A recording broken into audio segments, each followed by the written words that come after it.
Apa cabaran kita nak kawal hawa nafsu ni? Sebab dalam diri kita ada sifat mahmudah, sifat yang terpuji, sifat yang baik. Dan dalam diri kita juga ada sifat mazmumah, sifat yang buruk, sifat yang kotor. Jadi apa cabaran untuk kita kawal nafsu kita, Datuk? Sila, Datuk.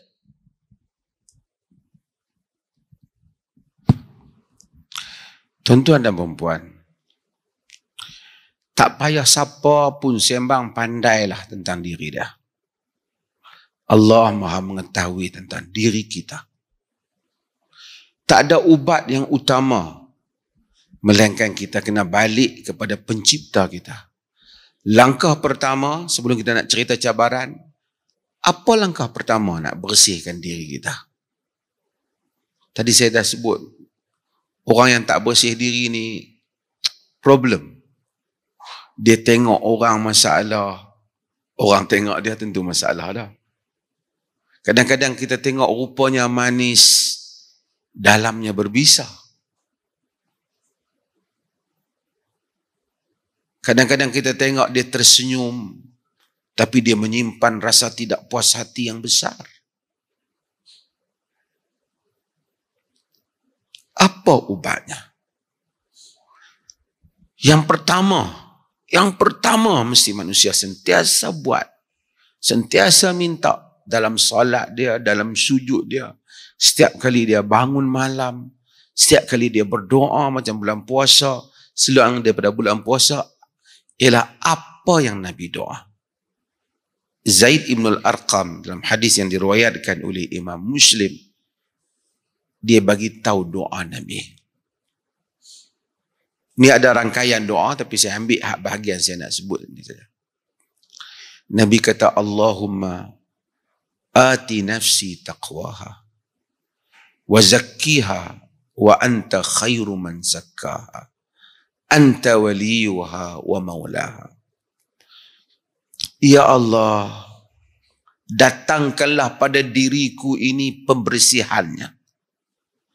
Bersihkanlah diriku. Engkaulah yang sebaik-baik yang membersihkannya. Engkaulah yang dapat memenangkannya. Dan engkaulah empunyanya. Allahumma ati nafsi taqwaha wa zakkiha wa anta khairu man zakkaha anta waliyuha wa maulaha. Doa Nabi ni disambung dengan doa hak tuan-tuan dan perempuan selalu baca pagi-pagi. Kita bagi tu risalah, tu doa hak dari perlih yang kita bagi tu. Pagi-pagi kan kita doa, Allahumma inni a'udzubika minal ajzi wal kasal. Ya Allah, aku minta daripadamu apa? Daripada lemah dan malas. Pagi-pagi kita doa. Setiap hari petang pun kita doa.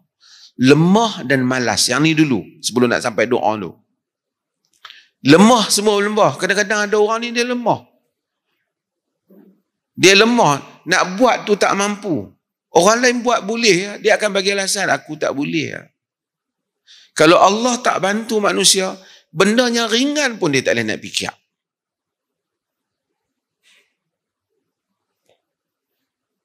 Orang lain nampak je jalan, dia tak nampak.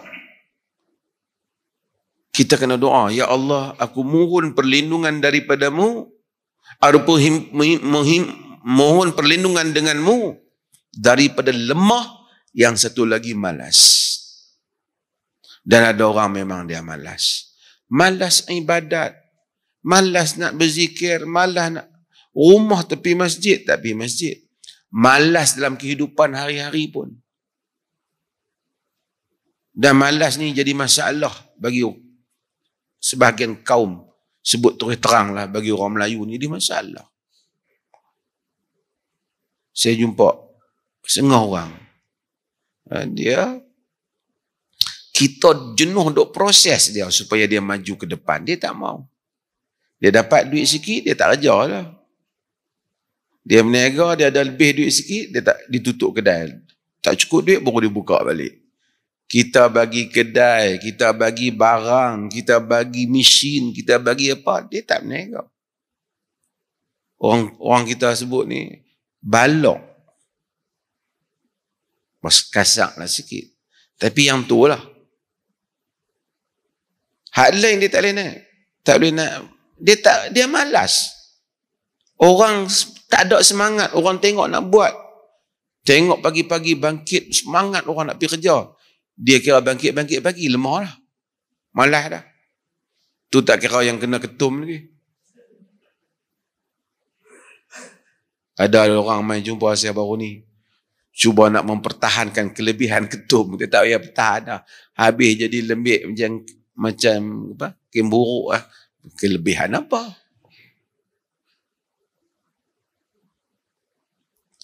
Ajzi wal kasal. Wa minal jubni wal bukhul. Daripada penakut dan bakhil. Ada orang penakut. Penakut nak buat salah tak apa. Penakut pada yang benar. Tanda masalah dalam diri dia. Nak cakap benar pun takut. Artinya dia mengutamakan diri dia lebih pada kebenaran itu sendiri. Kemudian bukhl, kedekut, bakhil. Tuan-tuan, na'udzubillah minal bukhl. Semua duit dalam poket kita ni, Allah pun tak suruh kita belanja sampai kita sendiri tak ada makan. Dia tak suruh.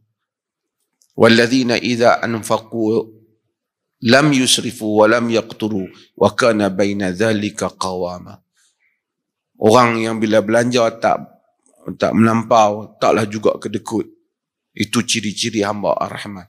Ni dia nak bagi RM2 pun takut. Padahal dia peroleh banyak. Dia tengok orang meminta pada kita. Tak apalah, mungkin dia minta tu dia malas. Tapi kalau kita bagi RM2, RM1, tak memiskinkan kita pun.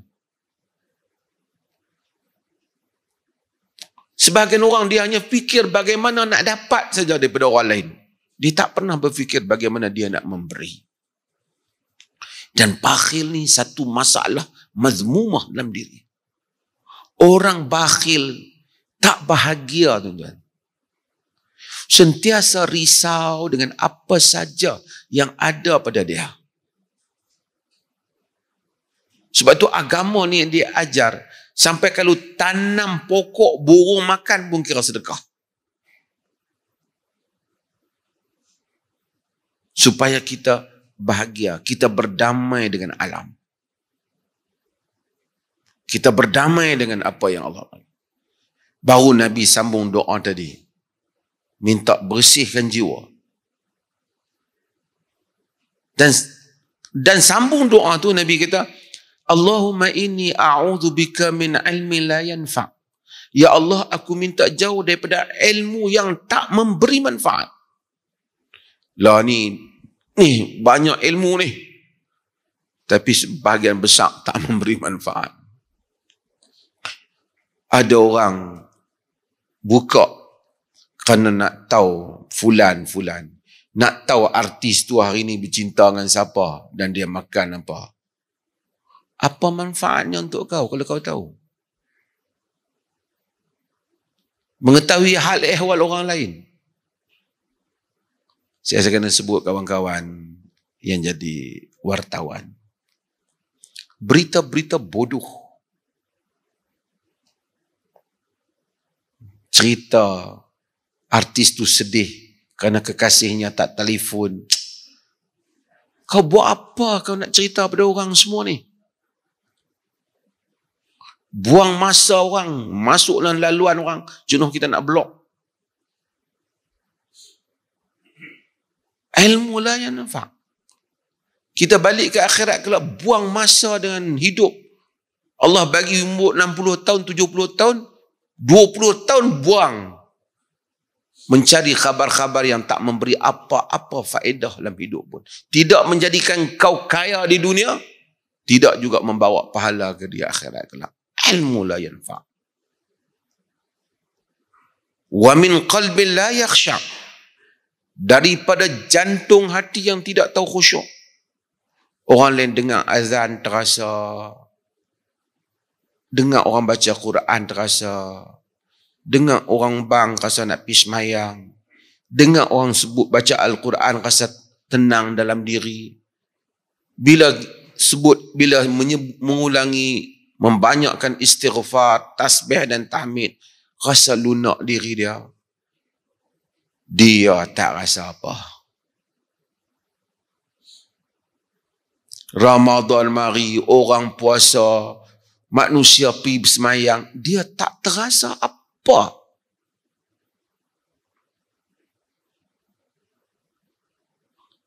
Itu satu hal. Nabi minta jauh. Satu lagi Nabi minta jauh yang berikutnya dalam rangkaian doa tu. Wa min nafsin la tashba'. Daripada diri yang tak pernah kenyang. Tashba' ni nafsu yang tak pernah kenyang, tak pernah puas. Agama ni tuan-tuan, ia bukan menolak yang tidak ada, tapi ia mengajar untuk bersyukur dengan apa yang ada. Kita kalau rezeki nak mai, kita tak tolak. Tapi yang ada kita syukur. Kita terima kasih. Setengah orang hak dia ada, dia tak puas hati. Dia kata, pasal apa aku punya banyak ni, ya hang punya lagi besar pada aku dapat. Contoh macam tu. Kalau itu adalah rezeki kita, itu rezeki kita. Agama mengajar qanaah. Qanaah maksud, saya terima bahagian yang Allah bagi kat saya. Bukan menolak usaha. Tak. Tentu, tuan-tuan dan perempuan, saya sembanglah, kita bukan ini. Ada orang kaya besar, harta banyak. Saya ni Allah takdir jumpa macam-macam lah. Kawan macam-macam, billionaire pun kawan, millionaire kawan, orang biasa pun kawan. Tidak semestinya orang-orang yang kita lihat dengan segala kehebatan, kekayaan itu lebih bahagia daripada kita. Ada orang memang macam-macam ada harta, dia makan kurang sedap dari kita. Sedap duduk di lidah, sedap tak duduk di makanan. Ada orang nasi lauk semata pun sedap tak sangka. Ada orang makan di meja 7 kos, 7 duk tak puas hati, dia dah semua aku tak puas hati. Ada orang tidur hotel semalam 10,000 pun ada. 20,000 ada tidur hotel ni. Tak lena-lena. Main handphone sampai pukul 3. Ada orang pantang tak kepala. Rumah bocor kat belah tepi. Lena dia. Allah boleh bagi kita berjalan. Mari, berdiri. Kaki kita saja tu kalau sakit. Tangan kita sakit. Lepas masuk hospital lah, ratus ribu nak berbaik. Nak ubat. Boleh berjalan. Boleh nampak orang. Boleh telinga dengar. Apa punya nikmat. Nabi minta jauh daripada wamin nafsin la tashba'. Daripada diri yang tak pernah. Nafsu yang tak pernah kenyang. Wa min du'ain, dalam riwayat wa min da'watin la yustajabu laha, sebagai riwayat wa min du'ain la yusma', daripada doa yang tak Tuhan dengar. Bukan Allah tak dengar, maksudnya tak terima. Salah satu sebab doa tak terima, diri yang tak bagus, dalaman yang tak bagus. Tuan-tuan dan perempuan, saya ni tak apa fokus duk soalan ni, tapi saya nak cerita benda ni. Sebahagian manusia angkat tangan mustajab. Angkat tangan mustajab. Dia mungkin sapu sampah di jalan ya. Bukan mufti pun. Bukan tok syekh pun. Tapi Allah sayang kat dia. Bukan kerana rumah dia kitab banyak. Bukan kerana dia selalu duduk ceramah. Tapi kerana Allah tahu apa yang ada di dalam dada dia. Yang tak ada di dalam dada kebanyakan orang yang lain. Hadirin dan hadirat yang dirahmati Allah. Tadi pasal cabaran. cabaran dalam nak hadapi diri ni bukan sama. Orang kerja kat RTM dengan orang kerja kat pejabat mufti bukan sama. Kerja kat pejabat mufti, jadi mufti senang lah. Semua hak orang main habang, hak elok-elok dah. Program pun. Tapi duduk di tempat yang cabaran banyak. Hak belah nak tarik kepala tak elok ni banyak. Orang-orang yang seperti ini jauh kadang-kadang lebih banyak pahalanya. Kena cabarannya banyak dan dia terpaksa bertarung lebih banyak. Orang-orang yang duduk pada jawatan yang kadang-kadang orang tu nak rasuah. Macam-macam keliling dia. Allah Maha mengetahui hamba-hamba dia. Orang yang lahir dalam keluarga yang senang, nak pergi masjid pun senang, kereta elok, dapat juga pahala. Tapi yang bangun pagi, rumah dia pun jauh, ataupun kadang-kadang dia pun sejuk, tapi gagah juga berjalan, bertongkat pun sampai ke masjid.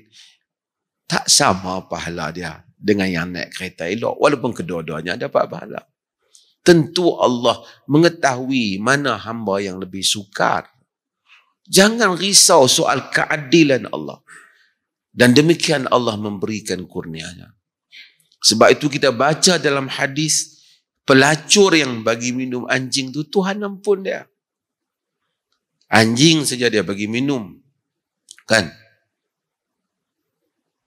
Allah ampun dia dalam hadis yang diriwayatkan oleh Imam Bukhari yang selalu saya duk baca. Kalau kita ikut bagi minum anjing, bagi minum air, dia dapat ampun. Kalau buat kenduri pisang di masjid, mungkin lagi banyak. Tak, bukan soal itu. Soalnya, kata Al-Imam Ibn Qayyim, ketika dia memberikan kepada anjing itu, dengan segala rendah perasaannya mengenangkan dirinya sendiri, betapa dia memerlukan keampunan Tuhan. Demikian dia mengharapkan dengan pemberian dia itu, Tuhan mengampuni dan kesian kepadanya. Allah ampun dia. Dia bagi minum anjing. Kerana apa yang ada dalam dada dia.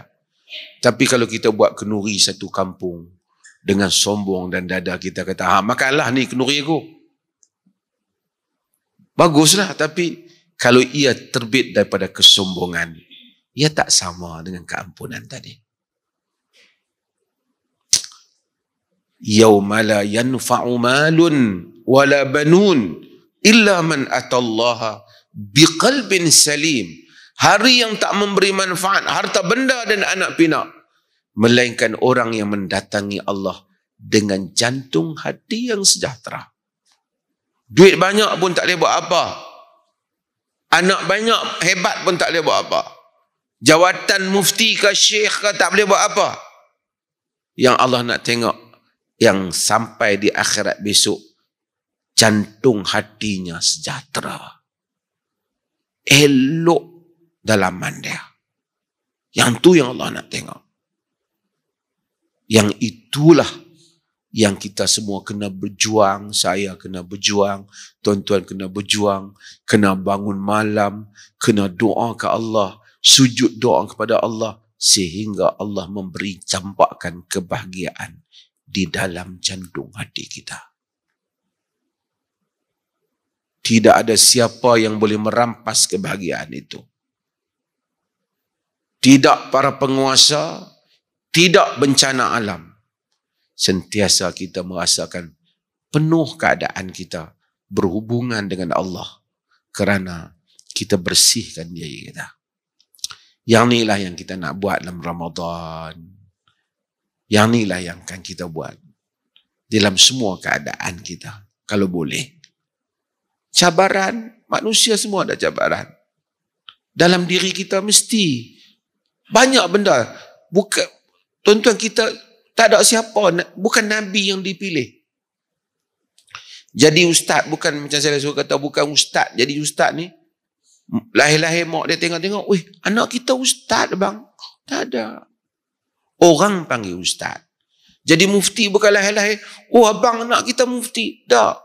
Manusia bagi jawatan mufti. Cabut jawatan tu, bukan mufti. Bukan Tuhan yang tabalkan. Tuhan tak kenal.